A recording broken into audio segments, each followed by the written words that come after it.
Hello, everyone, and welcome to the AI Pulse podcast brought to you by ABBYY. In today's episode of AI Pulse, we're embarking on a journey through the maze of real world AI applications with our guide, Daniel Kennelly, whose narrative unfolds like a carefully crafted strategy on the chessboard of technological advancement. Now, as we navigate the complexities and the potential of AI, our dialogue kind of mirrors the cerebral plots found in the corridors of power and legacy. Daniel, with a career trajectory that has traversed from the foundational pillars of IBM to the innovative place which is now Cyclum, brings to the table his unique insights. His journey into the heart of AI and intelligent automation reveals not just the mechanics of technology, but really the vision and ambition of driving its evolution. This episode is less about the hype surrounding AI and more about its tangible impacts and implementations. Daniel's expertise sheds light on the critical decisions and strategies that shape the path of technology.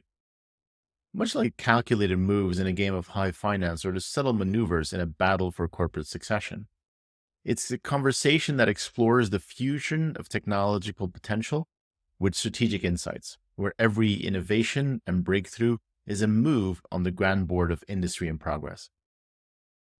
So as we delve into all of these insights onto intelligent automation, robotic process automation, RPA, and the transformative power of intelligent document processing, or IDP, the episode unfolds like a narrative where technology meets human ambition. So it's not just a story of machines and algorithms today, but of the people and the strategies behind them. You'd almost start to think this is a meeting of the Roy family. I love you, but you are not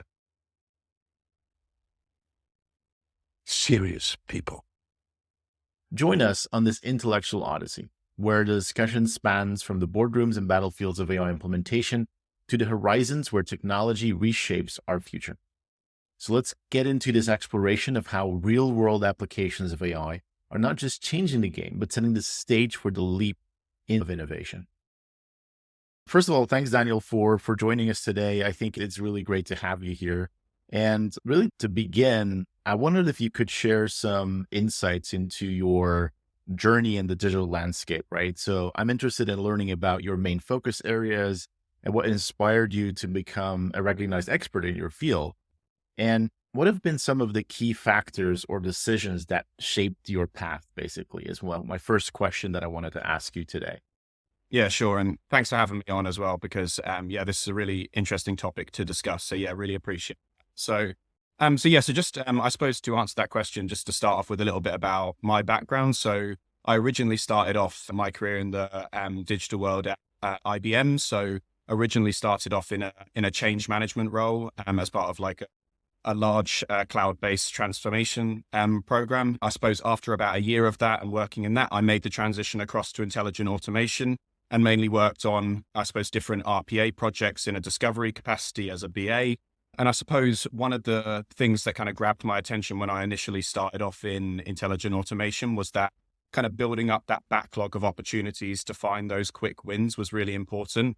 But a lot of the big ticket items, you needed to kind of surround yourself with a lot of different technologies to really be able to kind of make sure that you get the most out of your technology stack. And that's where I put a lot of my attention towards IDP. So worked in the consumer goods industry, oil and gas, in a lot of different types of projects and different types of roles with IDP. And then I moved across to Cyclum about 3 years ago. And for those of you that aren't aware, Cyclum's predominantly a product engineering firm. And that's where I felt like I couldn't pass up the opportunity to work at kind of a cutting edge product engineering firm in the intelligent automation space.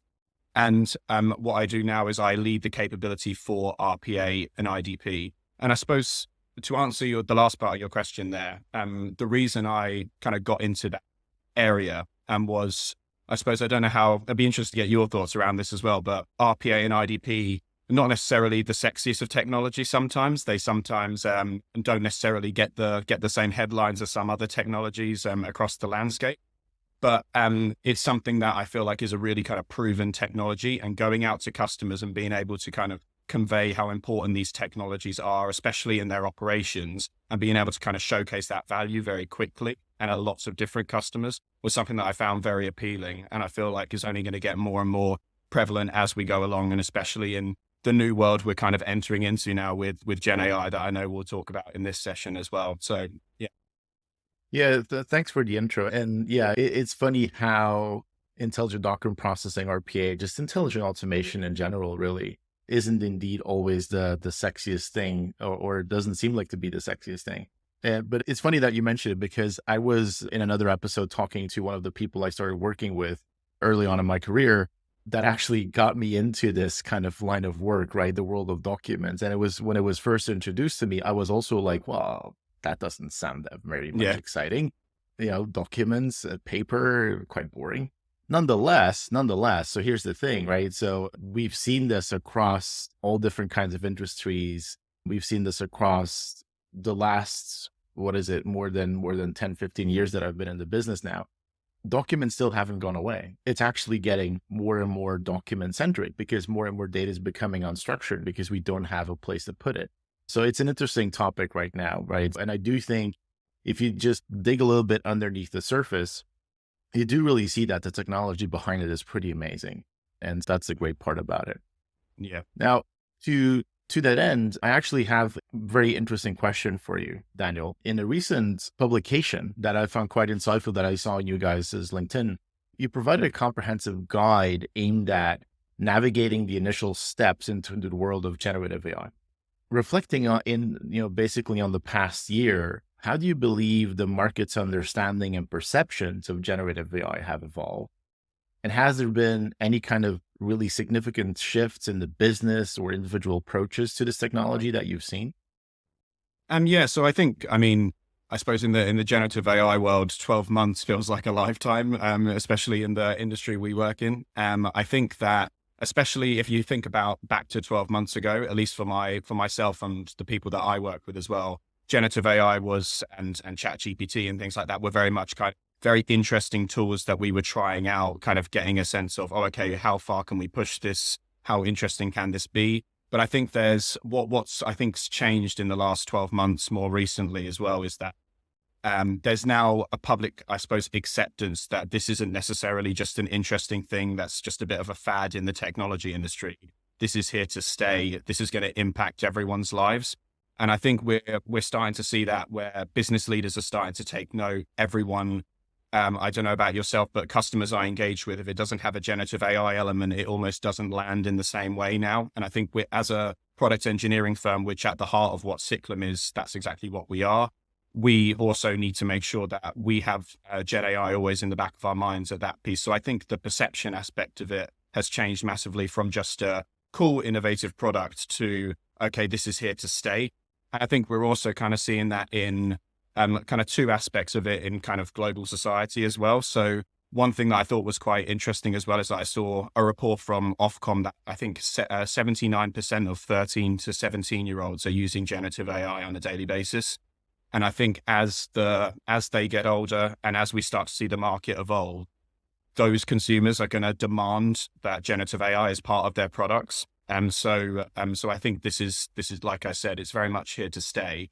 And then I think the second kind of key factor, and I think is where it separates it from maybe some other technologies that have exploded in the last 2 or 3 years. So cryptocurrency comes to mind, is that financial markets are very much kind of showcasing this as well. So AI companies, we've all seen kind of AI stocks explode recently. And I think that just shows that once again, that AI is very much here to stay and there's very much a promise for the future in terms of the impact that this is going to make. So I think that's how I've kind of seen the market transition from, oh, okay, this is interesting, let's try a few POCs, to how can we really kind of take our business to the next level? Because I think where I'm speaking to customers as well, is that there's very much if we don't take this on now, we're going to get left behind essentially.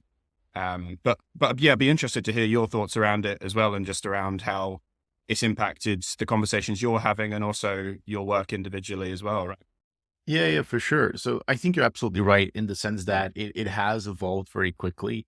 I very often go back to the hype curve, and for some reason it feels like we skipped a little bit of that into the sense that, things were on the way down in the sense of the trough of disillusionment. Everybody's going to be like really feeling left out about, okay, there were all these promises and that was not fulfilled. We kind of skipped that a little bit. Suddenly people went into the realization phase. Okay, this is another tool within my set of tools that I'm going to use to make changes to how I interact with customers, how I make people's lives better. And that was actually really positive to see, because I would personally was quite worried there for a little while to think that, okay, people are really buying into all of it without having a huge amount of exposure to the actual technology. They've tried a few things. They've tried the most common thing, which is chatbots, and they think it's amazing. So now they believe anything is possible, but that's going to come crashing down pretty quickly, which it started to do just 6 months ago. But then we really did kind of skip a beat in the sense that, hey, now people are starting to realize, okay, this is a tool. I need to understand what it does.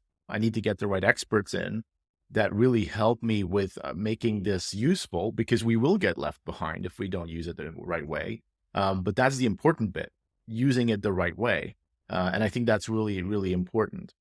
Yeah, So 100%. Yeah, and I think just to touch on that as well, I know I'm sure we'll discuss on this in the session as well. But the use cases that you need to kind of making sure you're selecting the right use case and stuff like that. Exactly what you said there. That is going to be the big part of this as well. And I think we're at an interesting time because, like you say as well, the innovation that's coming out of generative AI, we're in that kind of interesting dynamic at the moment where the innovation and the adoption at the moment isn't in sync.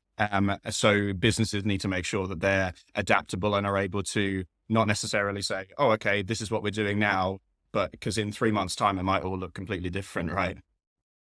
yeah, for sure. And I think a great example of that was just in the news, I think it was late last week, is OpenAI Sora. I don't know if you've seen that, but generative videos, right? Already thought the whole thing that was possible now with, especially for somebody like me, I always have creative ideas. I just don't always know how to work with the tools to create them, right? Yeah. I'm no Photoshop wizard, but now I can actually just explain what I want, and it gets pretty close, right? So the other day, for a blog post that I was working on, I needed to have a cat that was holding a passport, and you can As imagine you do. just how long it could take and how much money it would cost to have somebody actually create that for you from your mind into that picture. And now it just, with Dolly, it was several seconds and it was great. And now with yet another advancements into video, oh my God, I'm like so excited.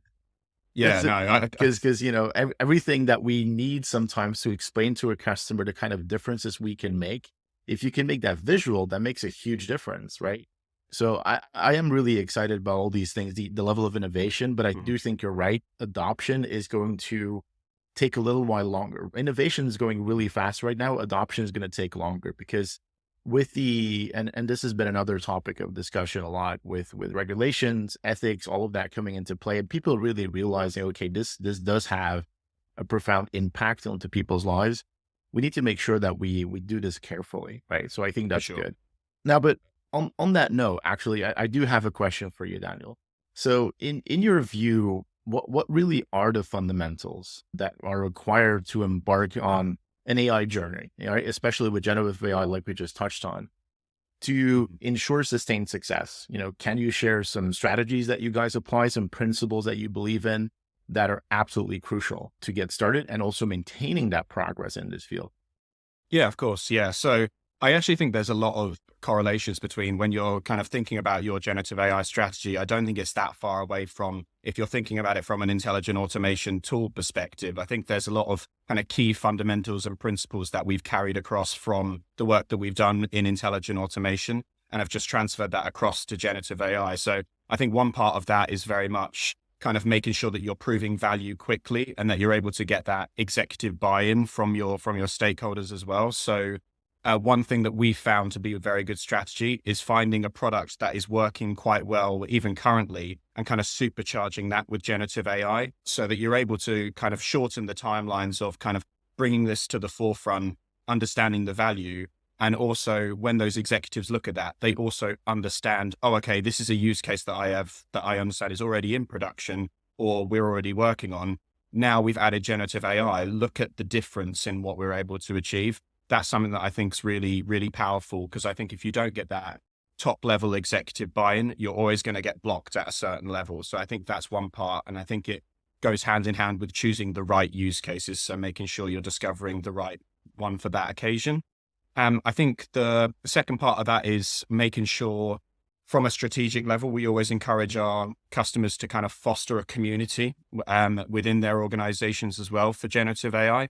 So making sure that when they're putting out these projects and these products, they're giving people hands-on experience so that you're able to kind of evangelize that culture within your organization. And also importantly, I think this is something that I found from my experience as well, converting skeptics as well is also a big part of it as well, because I think often skeptics can be your biggest champions once you convert them because they're quite strong-willed. And I think that's something that I always encourage customers to do. And then third, which I think is also relevant for intelligent automation, is that you surround your generative AI technology with tools that can support it in the right way. So taking IDP as an example, I think there's, like we said, I think as we go along, especially in 2024, I think we're going to start to see like compliance being a big issue, regulation. I know that there's quite a lot in the news at the moment where a lot of people are trying out POCs, but struggling to get them into production. I think having that element where your input of your data can be really crystal clear and you don't have that security aspect because you're using a tool like IDP, for example, where you're structuring the data before you put it into generative AI. I think that's going to be key as well. So I think one of the things that we feel like we stand out as a partner for is that we're not necessarily just focusing on, make sure you're choosing the right model, make sure you're choosing the right cloud provider, but also how can you surround your strategy with the right tool set to be able to maximize the value and potential that the technology very much offers. So I suppose that's our kind of key fundamentals that we take into our generative AI strategy. I suppose, is there any other kind of strategies and principles that you've seen be kind of crucial to achieving success yourself?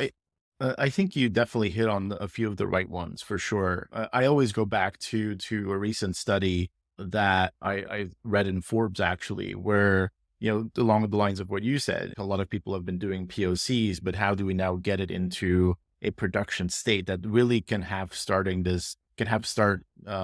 an impact on the business and on my customers, right? So that's the important bit.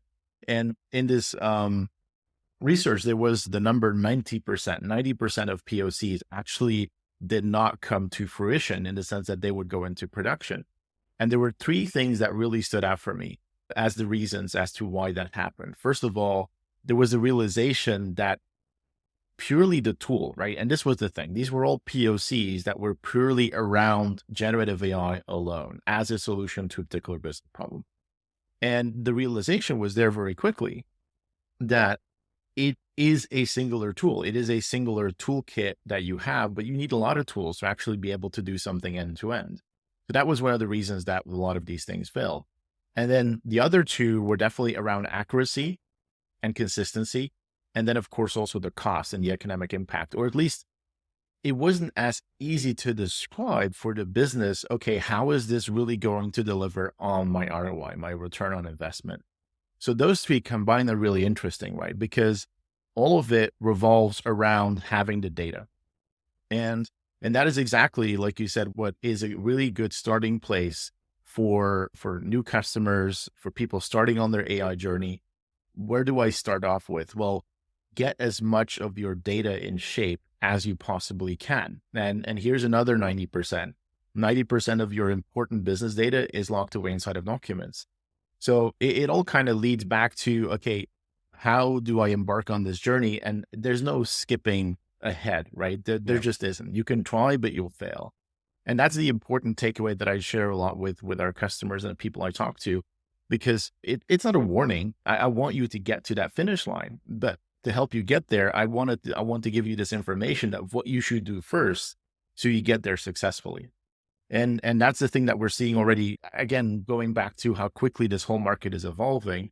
Just as another example, we started off with large language models and everybody was like, oh, this is great. Then hallucinations came, that was all over the news. And now people have found a way around it by actually doing retrieval augmented generation, or RAG. And if we look at that principle, what is it? Well, you're going to combine the reasoning capabilities of this large language model, and you're going to work around the shortcomings, which is the hallucinations, which is the cutoff of the knowledge that it has. by pumping in your own data, easily Yeah. explained. Yeah. And this is now a major use case, but guess what? It is all based on documents, right? It's always coming back to that. So that what we said at the start, documents, IDP, RPA, it's not really the sexiest of things. Somehow it's everywhere, right? So every single time it comes back to that is where the information of a business is. And that's where we need to go. So in terms of a strategy, key principles, make sure that you have your data there, that you actually have access to it in a way that you're going to be able to leverage it down the line. That is the most important thing. And definitely also the other side is understanding of your processes, right? Because it's great to, build something that works faster, but if the process itself is broken, that's also a critical thing to have a look at. Yeah, I totally agree. And I think, I don't know if you experience this as well, this might be quite anecdotal, but I suppose no matter what technology, whether it's generative AI or low code application development, or whether it's process mining, one of the kind of the key pushbacks that we often get from organizations is like, oh, we can't do that yet because the data's bad. That's almost like it's almost like a motto at this point that you see across organizations. And I think a lot of the time that's not necessarily an excuse anymore. That's a point of, oh, okay, that may be true, but what's the solution to that? And I think that shouldn't necessarily, if you don't kind of sort out your data, whether it's from a document perspective or not, you're not going to be able to unlock the key value that the technologies like this bring and take advantage of the very exciting time, quite frankly. Yeah, absolutely. Absolutely. And the thing is, when we're talking specifically about the technology, the AI technology to help you understand the data that's locked away inside of your documents, the technology, the AI technology to help you understand your processes, that's there. Those tools are available. They're easy to use. That's the beauty of it. It's in that section of that has been developed through and through. And there's still innovation happening, but that innovation is going back into that toolkit that is incredibly easy to use, that you can make accessible to even business users at this point, which makes a huge difference. So I agree. Not having the right data yet is no longer an excuse, because there's tools to help you get there very quickly. So maybe it's a good time for another interesting question that I had prepared for you, Daniel. It's on this topic of, okay, how are customers doing this? What are the recommendations that we're both giving to them in terms of how to approach this journey? So with that, could you share an exemplary customer use case that truly embodies the impact and innovation of AI in general? And I'm really interested when you talk about this particular customer, if you have one in mind, how the technology was applied basically, but also that it wasn't really purely for innovation's sake, but also delivering really tangible value back to the business. Yeah, absolutely. So, the use case that comes to mind when you say that is one that I'm lucky enough to work on the account as well. So it's a large automotive firm, and the use case is around generative AI for technicians. So, kind of if we cast our mind back to what I said earlier around kind of building and iterating on an existing product, this is a perfect example of that. So, when we originally worked on this use case before generative AI was part of the conversation, it was a conversational AI use case where we were basically plugging into different systems, and technicians were basically looking at vehicles and trying to diagnose issues based on information from a number of different source systems. And it was a very successful implementation. It was cutting down the amount of time that they were spending diagnosing issues, and also just giving that information to end customers to say, okay, this is how you fix the issue, or to retailers directly as an example to say, this is how you would fix it as well. And then when the adoption of generative AI came into it, it felt like a very good kind of proof of value for the business that we were working with, because also from the safeguarding perspective, it was internal use case because it was their own technicians that were looking at it. So there was less risk on that front, because that's obviously something that from a business perspective, they're always looking at. But there was also one element to the previous use case that we weren't able to unlock because of one of the kind of the key source informations, which was basically a large system that was always changing, always evolving, and the natural language processing couldn't keep up with the updates, with the error codes, and with just the sheer amount of data. When we were able to plug in generative AI into that, the amount of extra information we were able to unlock and kind of the dynamic updates that we were able to provide to technicians was so huge. And we were able to implement that quite fast because we were able to iterate on an existing product, which I think is where Cyclum come into its own as well, because as a product engineering background, that's where we thrive, right? We bring products to businesses, and then we iterate on them to keep bringing that value over and over again. So I feel like it played into our wheelhouse very well.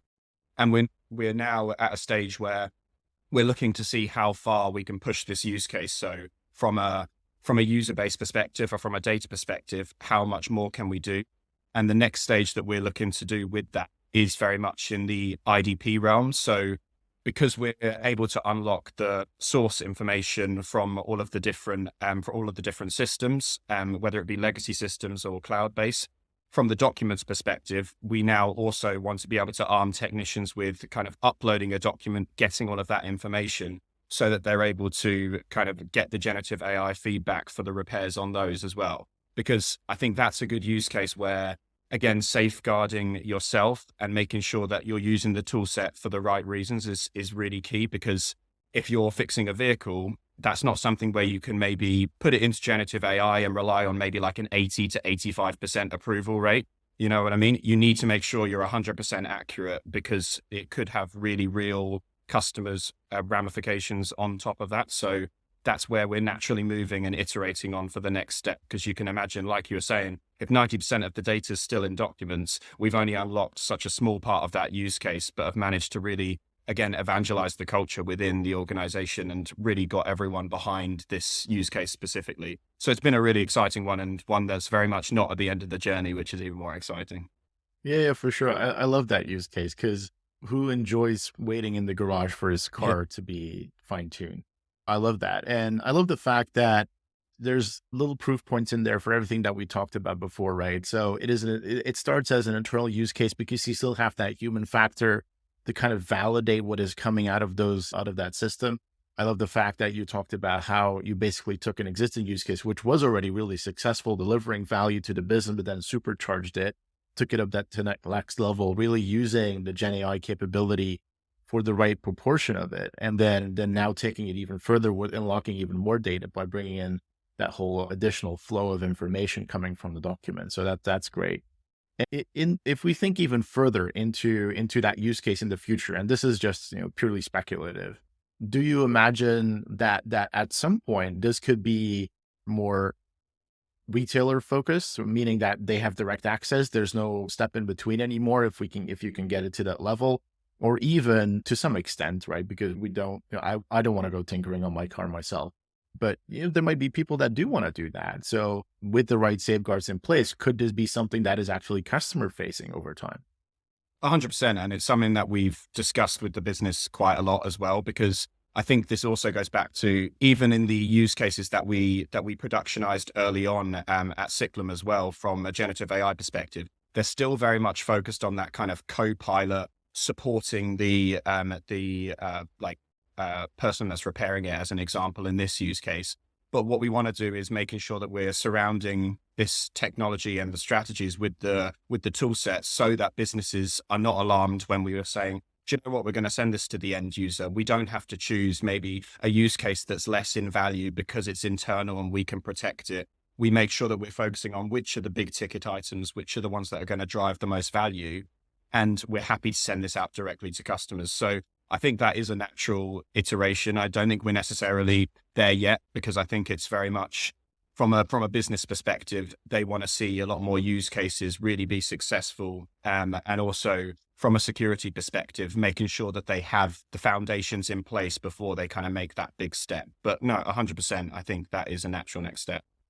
Makes sense. Yeah.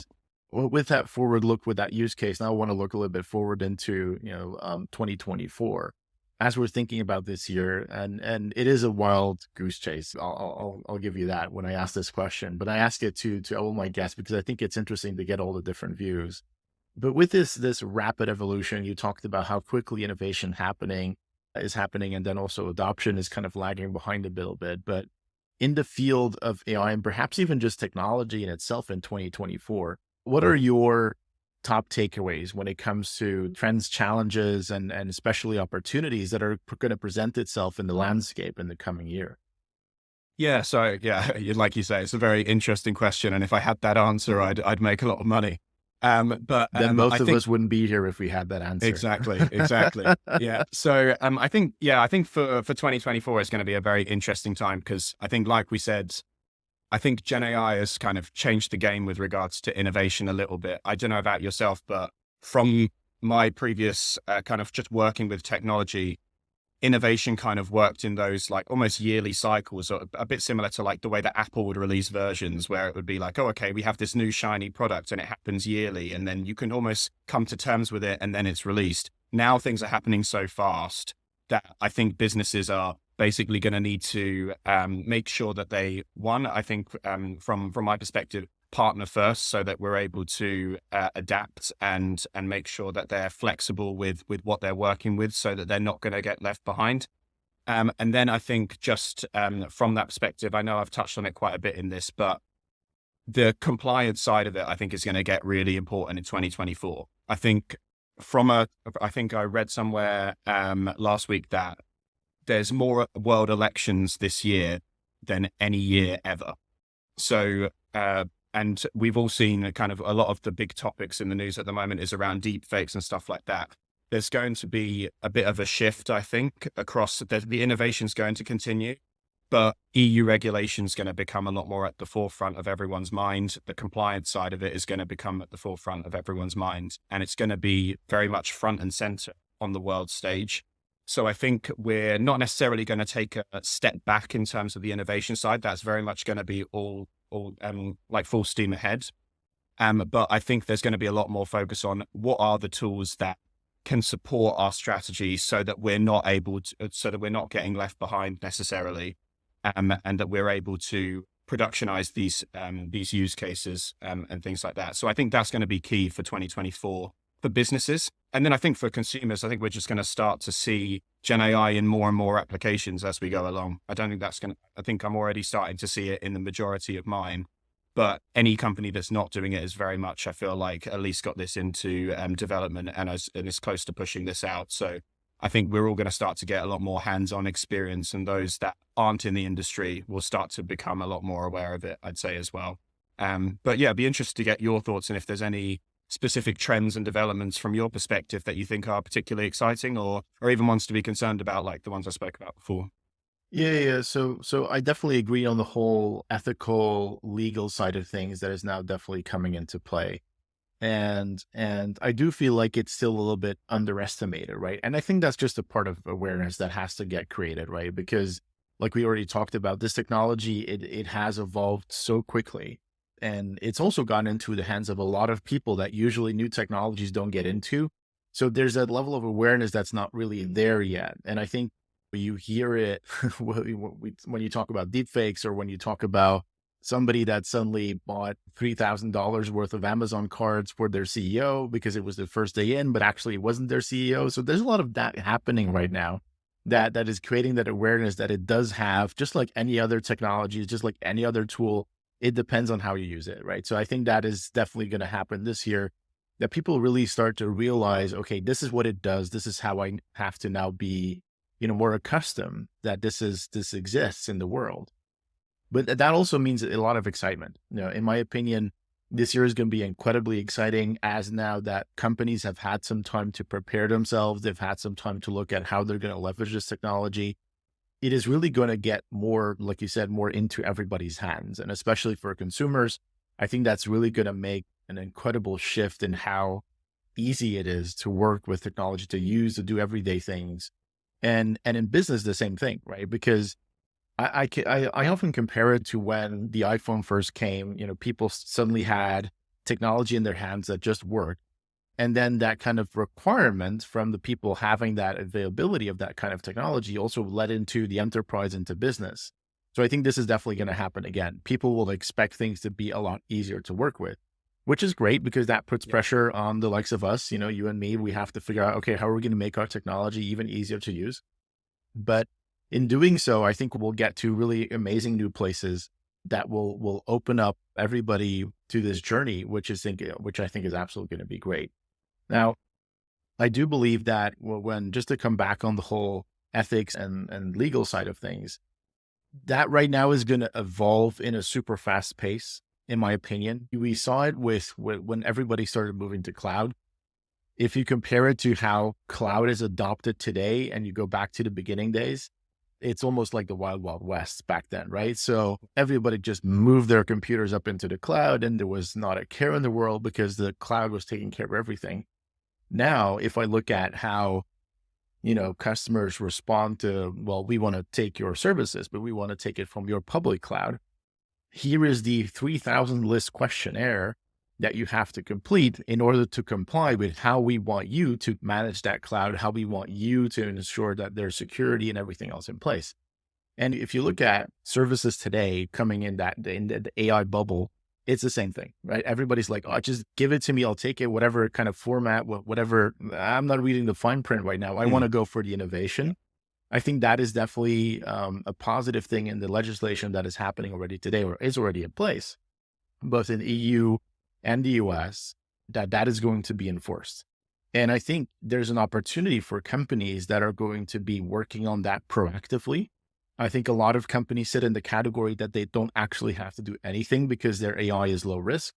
Nonetheless, I think if they do get ahead and actually go through certain certifications that already exist, make sure that they comply with everything that needs to happen, do voluntary audits, that will give them a very competitive edge compared to others that are just consumers of the technology. So that those are my two things for 2024. Yeah, no, that's really interesting. I'd be interested to get your kind of perspective as well from the ABBYY side as well, where I think one of the things I have seen over the last 2 months as well, and I think it's from a good place for businesses where they want to choose their use cases and really go for it with a couple of kind of big ticket items, like I was saying, to really maximize the value. But obviously a lot of different vendors and products are coming in with new Gen AI kind of enhancements to their products. And I've noticed that in customers that I work with, there's already starting to be a bit of fatigue, I suppose, with regards to every company saying, oh, do you know what? Like, we've solved it. We've now figured out a way to add Gen AI in here. Please can you see our demo or something like that? How have you seen kind of that in your perspective, and how has ABBYY navigated that from your perspective? Yeah, it's been an interesting journey, I have to be honest, right? When this whole thing started at first, there was so much demand about, okay, tell us what you have, tell us what you're going to do. Now that question, like we already talked about, has turned into, okay, tell me why you're actually going to do this. Why are you going to use this technology? What will it actually deliver as a benefit? There is definitely that AI fatigue. I think you're 100% right about that. I would even say it's more a little bit of a Gen AI fatigue at this point, especially in business, because there has been that many companies that have just, again, taken other people's services, integrated into a product and said, hey, we now have this. But the question is, what does it do, right? And what difference does it make? And the end of the line, how can you prove to me that this has an even better ROI than it had before? And that's actually a recommendation that I wrote an article recently for CIO, that there's a couple of things I have to keep in mind. Whenever somebody comes and presents, hey, I have the latest and greatest AI technology for your business, the question to ask is, okay, what are your proven use cases? What have you done for other customers? What kind of measurable impact has that had? And how do you ensure that you're working with this technology in an ethical and legal way? Because those three things for me are going to be hyper important for the next couple of years, to really weed out all of the up and comers, to be able to weed out, is this something that I want to go into as a partnership with my business, with this business to deliver and help me get a better impact onto the market? And in essence, for a vendor of that technology, should be pretty easy to do that, right? I mean, you talked about a great use case. One thing that comes to mind for me, for example, is that how we used our document AI to really transform how, for example, Carlsberg is able to take orders from all across the world. So to put that into physical terms, we are getting your beer into your fridge faster, right? So they're able to do that thanks to AI. And that is leveraging intelligent document processing, document AI. And they're saving around 140 hours a week just with that. And that is very tangible, right? They saw a proven use case where we've done it before. They saw immediately the metric that we were able to deliver them as to the ROI. And then we have this great evangelist that has also already appeared on our podcast. And we actually make that very public as to how we perceive and how we position ourselves on the AI front. Now, that being said, that's already what we have today. Now, of course, we also have been looking at, okay, how can we leverage this technology and why should we do that? So in the next couple of months, it will be really interesting to get the response from the market from everything that we have been working on to make, again, our technology even easier. That's the very first one that I can talk about. And then definitely to even make that time to ROI, that time to value, time to market even shorter, because I think that is exactly what this technology can help you do. Take away even more of the cumbersome tasks that come with machine learning, the whole process of setup, that whole process of configuration. I think we can get to a point that we can take that away almost entirely without losing any of the benefits of the existing technologies that we leverage today, and to make sure that we're compliant, that we're ethical, and that we follow all of the legal requirements as well. Yeah, absolutely. And I think, yeah, I don't know, I'm sure you feel the same way, but it's just especially in intelligent automation, it feels like we're so well placed to, I suppose, take advantage of this as well, because everything you just spoke about there with regards to getting things out faster, making things more efficient is basically speaking to the motto of intelligent automation, essentially, which is bringing time back to your businesses, focusing on the value added tasks and things like that. And I think from any use case that we're looking at now in intelligent automation, whether it be RPA, IDP, process mining, anything like that, I think we're just starting to see, oh, okay, how can we do what we're already doing? But like I said, supercharge it to the next level, which I think, yeah, like you said, it's going to be a very exciting time in the next 12, 24 months, and hearing how unsuccessful our predictions were or successful. Yeah, for sure. We'll have to come back to it in 12 months and see like, okay, Exactly. we were right. Or no, we were wrong. But in both cases, it'll be fun to talk about.